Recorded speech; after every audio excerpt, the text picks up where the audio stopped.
이 아침 주시는 말씀은 구약성경 레위기 11장 1절에서 12절의 말씀입니다.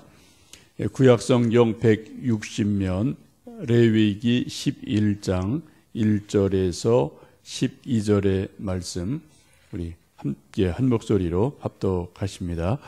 여호와께서 모세와 아론에게 말씀하여 이르시되 이스라엘 자손에게 말하여 이르라. 육지의 모든 짐승 중 너희가 먹을 만한 생물은 이러하니 모든 짐승 중 굽이 갈라져 쪽발이 되고 새김질하는 것은 너희가 먹되 새김질하는 것이나 굽이 갈라진 짐승 중에도 너희가 먹지 못할 것은 이러하니 낙타는 새김질은 하되 굽이 갈라지지 아니하였으므로 너희에게 부정하고 사반도 새김질은 하되 굽이 갈라지지 아니하였으므로 너희에게 부정하고 토끼도 새김질은 하되 굽이 갈라지지 아니하였으므로 너희에게 부정하고 돼지는 굽이 갈라져 쪽발이로 돼 새김질을 못함으로 너희에게 부정하니 너희는 이러한 고기를 먹지 말고 그 주검도 만지지 말라. 이것들은 너희에게 부정하니라.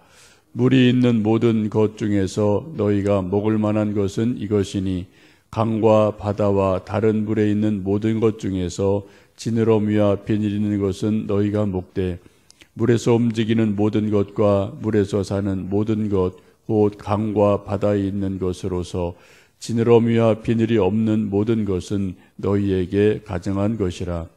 이들은 너희에게 가증한 것이니 너희는 그 고기를 먹지 말고 그 주검을 가증히 여기라. 수중 생물의 지느러미와 비늘 없는 것은 너희가 혐오할 것이니라. 아멘. 요즘 우리 한국에서 이런저런 많은 보도 뉴스들이 오고 가는데요. 이제 그 중에 하나가 이제 소위 무슬림들 먹는 음식을 이제 할랄이라고 하는데, 이 할랄에 대한 보도들이 가끔 신문에 나기도 하고, 또 여러분 카톡이나 페이스북을 통해서 이런저런 소식들이 오는 것 받아보신 적도 있을 겁니다. 유대인들이 이제 먹어도 되는 음식을 소위 코셔라고 하죠. 코셔라는 말 뜻은 적합하다, 이제 그런 뜻을 가지고 있어서 유대인들이 성경 말씀을 근거로 쭉 해서 하나님께서 먹어도 된다라는 것을 지금까지도 그들은 문자 그대로 거의 지키는 그런 일들이 있습니다. 네, 이슬람 교도들도 비슷한 음식이 있는데 그것을 할랄이라고 하고요. 그 뜻은 허용할 수 있는 그런 의미를 가지고 있는 단어입니다. 가끔 보도를 보시면 한국 이 도시 저 도시 또 여기저기에 소위 한 17억 정도 되는 이슬람인들을 위해서 음식을 만들어서 팔면은 좀 수출이 되겠다 해서 어디 할랄 단지를 만든다, 이런 보도들이 이제 종종 일어나고, 또 옳다 그러다, 또 교회 사람들이 찬성이다 반대다, 이런 기사들을 꼭 보신 적이 있을 겁니다. 분명히 그러한 조짐들이 여기저기 있고, 또 우리가 조금은 주의해서 보여야 될 것 같고, 우리가 기도하는 중에 이것을 우리가 그냥 무시해야 되는지, 아니면 찬성을 해야 되는지, 아니면 좀 적극적으로 반대를 해야 되는지, 그런 것들은 조금 사안마다 조금 다른 것 같아요. 소위 이제 케이스 바이 케이스가 있어서 우리가 좀 어떤 것은 그냥 용인할 수 있는 것도 있겠고, 어떤 것은 좀 적극적으로 반대 의사를 표명해야 될 일들도 사안에 따라 있지 않나 생각이 됩니다.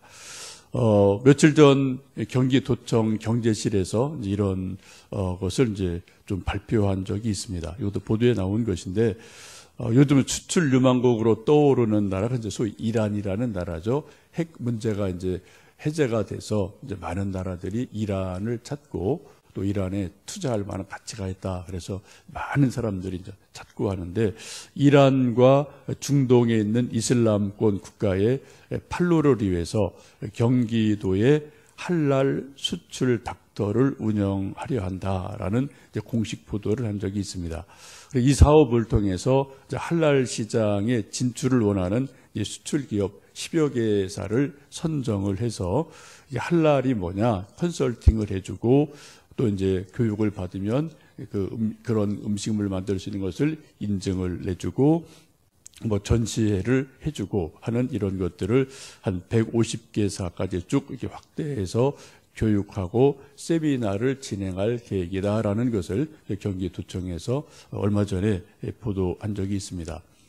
구체적인 거 조금 더 지켜봐야 되겠지만 어쨌든 우리나라 이곳저곳 지자체를 중심으로 할랄을 권면하기도 하고 뭐 수출에 좀 도움이 될 것 같다. 이제 그런 면에서 경제적인 면에서 이렇게 좀 접근하는 그러한 일들이 이곳저곳에서 많이 있습니다. 여러분 어떻게 생각하시는지 모르겠어요. 그냥 이것을 뭐 그냥 뭐 그 정도는 뭐 괜찮지라고 볼 수도 있고 또 어떤 경우는 이건 절대 안 되지라고 우리가 또 반대할 경우도 있고 좀 이것을 좀 여러분 좀 주의 깊게 살펴보시고 또 기도하시면서 이런 것을 좀 잘 살펴보셔야 될 필요는 있다고 봅니다. 오늘 우리 함께 읽으신 레위기 11장 말씀을 쭉 보시면 하나님께서 모세를 통해서 이 당시 유대인들에게 먹어도 되는 음식 이러한 동물과 물고기 또 곤충, 새 종류는 먹어도 된다. 근데 이러한 것은 절대로 먹으면 안 된다. 이것을 먹으면 부정하다. 또 오히려 그 짐승이나 시체를 만져도 만진 것만으로도 부정하다라고 말씀하시면서 먹을 수 있는 것, 먹어서는 안 되는 것, 하나님이 그것을 이렇게 정확하게 구분을 해 놓으신 것을 봅니다. 하나님이 좀 그 크신 하나님이 좀 지나치게 아주 사소한 것 같은 것, 좀 구체적인 것을 여기까지는 먹어도 되고 여기까지는 먹어서는 안 된다고 이렇게 선을 그어 놓으셨거든요. 이것을 보면 우리가 좀 언뜻 생각할 때 좀 뭐 죄송한 표현이지만 하나님이 너무 쫀쫀하지 않으신가? 뭐 이렇게 뭐 먹어도 돼, 이건 안 돼라고 음식까지 이렇게 깊이 관여를 하시나라는 생각을 우리가 언뜻 할 수 있을지도 모르겠습니다. 여러분 왜 하나님께서 이렇게 음식물에 대해서도 이거는 먹어도 되고 이거는 안 돼라고 선을 거놓으시고 그렇게 구체적으로 명시를 하셨을까요?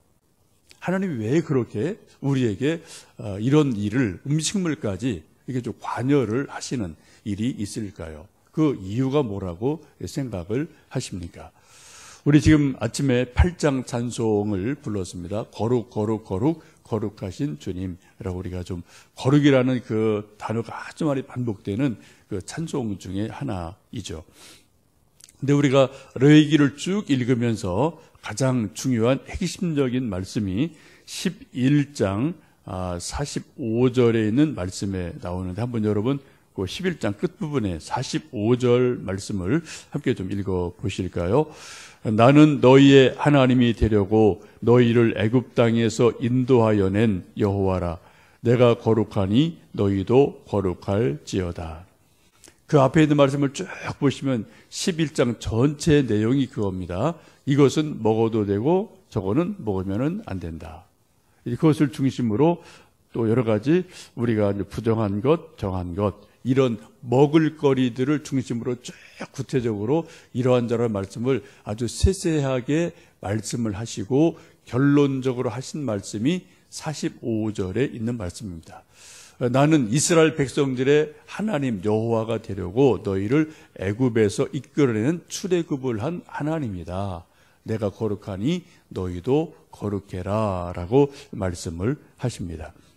하나님께서는 우리 인생이 거룩해지는데 아주 중요한 것 중에 하나가 무엇을 먹느냐, 무엇을 먹지 않느냐, 먹는 것, 먹지 않는 것에 따라서 우리 인생이 거룩해지기도 하고 그렇지 않기도 하다라고 분명히 말씀을 합니다. 그래서 세세하게 이것은 먹었고 이것은 안 돼라고 구분하신 이유가 45절 말씀을 보시면 우리 이스라엘 백성들을, 우리 인생들을 거룩한 존재로 만드시려고 이것을 음식을 구분해 놓으신 것을 볼 수가 있습니다. 우리 생각에 이렇게 먹는 것이 뭐 이렇게 대수인가? 뭐 이것을 먹고 저거 안 먹었다고 뭐 그렇게 큰 문제가 되나? 먹는 것과 우리 인생 또 거룩 신앙에 무슨 그렇게 문제가 있고 또 이렇게 어떻게 연결이 되나라는 생각을 할 수 있겠습니다. 근데 이런 것들이 요즘 이제 의학 의학적으로도 이제 많이 논의가 되고 있는 일 중에 하나이죠. 4,000년 전에 하여튼 뭐 이런저런 이제 뭐 의사들도 많이 있고요. 또 역사상 가장 좀 훌륭한 의사로 꼽히는 분 중에 한 분이 이제 소위 그리스의 최고의 의사라고 인정되는 히포크라테스라는 사람이 있다고 합니다. 우리가 뭐 다 기본적으로 상식으로 아는 분이죠. 근데 그분이 한 말이 벌써 수천 년 전에 이런 말을 한 적이 있어요. 내가 먹는 것이 바로 나다. 요즘 현대 의학이 분명하게 규명을 해주는 말이거든요. 내가 먹는 것이 바로 나다라는 그런 말이죠. 그래서 내가 무엇을 먹느냐에 따라서 라는 사람의 어떤 그 체질이 형성이 된다. 물론 어떤 조상으로 물려받는 소위 DNA라는 것이 있지만 그것 플러스 중요한 것은 후천적으로 그 사람이 무엇을 먹느냐에 따라서 그 사람의 체질이 결정이 되고 심지어는 성격까지도 성품까지도 이렇게 저렇게 영향을 주는 것을 보게 됩니다. 그래서 우리가 뭐 병원에 가면은 뭐 특별히 한의사들을 만나면 약을 지어주면서 뭐 이거는 절대 먹어서 안 됩니다라고 의사들도 그죠? 이건 먹으십시오. 이건 먹어서는 안 됩니다라고 말을 하고 우리가 또 무슨 알러지 이런 거 있을 때도 병원에 가면 의사들이 이건 먹어도 됩니다. 이건 먹어서는 안 됩니다라고 우리 몸을 나름대로 알기 때문에 좀 선을 그어주는 것을 볼 수 있습니다. 또 뭐 의학기구 같은 데서도 여러 가지 이제 연구해서 이런 음식은 발암 물질이 많은 것이기 때문에 뭐 먹지 않았으면 좋겠습니다라는 그런 것들이 뭐 세계 보편적으로 이렇게 다 뭐 이야기되는 것을 볼 수 있거든요. 이것을 보면 현대 의학이 분명하게 뒷받침하기를 먹는 것이 곧 나다, 내 몸이다. 내 운명을 결정지어 주는 부분이 분명히 있다. 이런 것들도 분명히 의학적으로 규명이 되는 것을 볼 수가 있습니다. 우리 하나님께서 레위기 11장에서 어떤 음식, 짐승은 먹어도 되고 안 되는 것이 있다라고 이제 말씀하시는데 또 구체적인 것으로 보시면은 이 동물, 짐승 중에 굽이 갈라지고 되새김질을 하는 것은 먹어도 된다라고 말씀을 합니다. 또 먹어서 안 되는 것은 동물 중에 굽이 없거나 되게 발이 통으로 된 거죠. 그리고 또 굽이 갈라졌더라도 되새김질을 못하는 것은 먹어서는 안 된다라고 말씀을 합니다. 그 대표적인 것이 우리가 뭐 즐겨 먹는 이제 돼지도 먹어서는 안 된다라고 말씀하셔서 우리가 복음서도 봐도 돼지가 등장할 때 이제 부정한 동물로 등장하는 것도 우리가 보실 수가 있습니다. 한마디로 말씀을 드리면 우리가 먹을 수 있는 동물은 이제 채식 동물이고요. 또 고기를 잡아먹는 뭐 호랑이나 이런 것들은 먹을 수 없는 거고요. 채식 동물 중에서도 굽이 갈라진 것, 그리고 그 중에서도 되새김질을 하는 반추 동물, 이것을 우리가 먹을 수 있다라고 말씀합니다. 대표적인 것이 소, 양 이런 것으로 성경은 말씀하고 있습니다. 이게 왜 그럼 하나님이 소나 양처럼 굽이 갈라지고 혹은 되새김질 반추 동물만 먹을 수 있도록 하셨나? 그건 우리가 정확히 모르겠어요. 그러나 하나님이 분명히 그렇게 이제 선을 거놓으셨기에 그런 전통을 따라서 말씀을 하고요. 또 물고기를 보면은 비늘이 있고 지느러미가 있는 것은 먹고 그 나머지는 먹지 못하도록 또 쭉 말씀을 보시면 규정을 하고 계십니다. 비늘이 있고 지느러미가 있는 것은 대개 이렇게 좀 물 위에 사는 거죠. 근데 비늘이 없거나 지느러미가 없는 거 대개 보면은 뭐 미꾸라지나 뭐 뱀장어 같이 이렇게 진흙 속에서 이렇게 대개 사는 것들은 그런 것은 부정한 것으로 규정하셔서 먹지 말라라고 말씀을 하십니다. 우리 한국 사람의 입장에서 보면은 정말 맛있어 하는 것, 좋은 것 이런 거는 다 먹지 못하는 것 대부분 분류가 돼 있어서 우리 한국 사람들이 상당히 좀 곤혹스러울 수가 있을 것 같아요. 뭐 저도 돼지고기 좋아하고요. 또 뭐 미꾸라지 저도 뭐 되게 좋아하고요. 추어탕 뭐 좋아하고 다른 뭐 좋아하시는 음식들이 있을 터인데 이 말씀에 의하면은 이제 그럼 우리가 먹을 수 없는 부정한 음식으로 이제 규정이 되거든요. 그리고 혼란스러울 수가 있겠습니다. 근데 이것은 우리가 잘 아는 것처럼 이제 구약에서의 말씀이기 때문에 신약 시대를 살고 있는 우리는 또 다르게 바라봐야 될 관점이 분명히 있습니다. 이 굽이 갈라지고 대세김제라는 동물을 이제 2000년 기독교 역사를 보면 많은 성서학자들 또 소위 이제 영성가들은 그렇게 해석하는 경향이 있습니다. 굽이 갈라지고 이렇게 또 대세김제를 한다는 것을 이제 영적으로 해석을 해서 이제 굽이 갈라진 것은 성경 말씀을 잘 이렇게 분류하고 쪼개는 것이다. 통으로 먹기 힘드니까 이렇게 좀 우리가 쪼개야 되지 않겠습니까? 그리고 대세김질하는 것은 묵상하는 것이다라고 영적인 의미를 부여해서 이 동물들로부터 우리가 배울 것이 참으로 많다. 하나님이 우리 인생들에게 그런 영적인 교훈을 주시려고 그렇게 하신 것이다라고 해석하는 사람들도 소수가 있습니다. 그것도 나름대로 영적으로 의미가 있다고 이제 보여집니다. 우리가 성경을 읽을 때도 우리가 인간의 지성의 지력의 한계가 있기 때문에 우리가 통으로 다 알 수 없거든요. 어느 누구도 성경을 전체로 통으로 쭉 보고 그래 다 이해하는 사람 이 세상에 아무도 없어요. 성경을 우리가 읽으려면 자꾸만 좀 이렇게 분류를 하고 또 파고들고 또 공부를 해야 되는 그러한 부분들이 있고요. 더 중요한 것은 묵상을 해서 그 행간에 숨어 있는 의미 또 그 단어가 가지고 있는 의미, 그 배경 이런 것을 자꾸 이렇게 묵상할 때 거기에서 더 깊은 하나님의 뜻을 발견할 수가 있게 됩니다. 묵상을 이제 마치 저는 비유하기를 이제 밥을 만들 때 이렇게 쌀과 밥은 이제 비슷한데 다르지 않습니까? 쌀은 원재료이고 밥은 그 쌀 속에 불이 들어간 게 밥이에요. 불이 안 들어간 거는 그냥 쌀입니다. 생쌀이죠.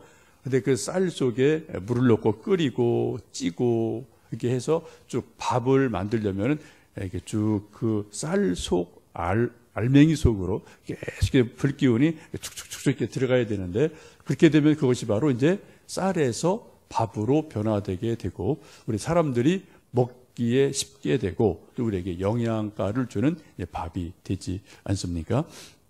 성경 말씀도 마찬가지라고 저는 봅니다. 이 성경 말씀 우리가 읽은 말씀 한마디 한마디 기록된 이 말씀, 이 문자는 그냥 쌀 같은 거예요. 원재료입니다. 이것이 우리에게 생명의 말씀이 되고 영생의 말씀이 되려면 우리가 해야 될 우리 개인적인 작업, 노력이 뭐냐? 바로 쌀을 가지고 밥을 만드는 것처럼 불을 떼서 불기운을 쌀에 집어 넣어주는 것처럼 우리가 계속해서 묵상을 하며 이 말씀 속에 우리의 사랑을, 관심을 계속 쏟아 넣을 때 하나님의 은혜가 임하고 어느 순간 이것이 하나님의 말씀으로 깨달아지고 우리 영혼의 양식이 되는 것을 볼 수가 있겠습니다. 여러분 이제 요즘은 전기 밥솥으로 다 이제 밥이 돼서 그냥 물 적당히 넣고 이제 버튼만 딱 누르면 2, 30분 만에 자동으로 밥이 돼서 정말 맛있는 밥이 되지만 옛날 아궁이에서 불을 떼서 밥을 만들 때는 불 떼는 게 되게 중요해요. 그래서 이게 잘못되면은 밑에는 새까맣게 타는데 위에는 설고 3층 밥이 되고요. 또 잘못되면은 또 설익기도 하고 하여튼 그런 복잡한 것이 있는데 불을 잘 떼는 것이 좋은 밥을 만드는 그것도 이제 요령이지 않습니까? 마찬가지 같아요.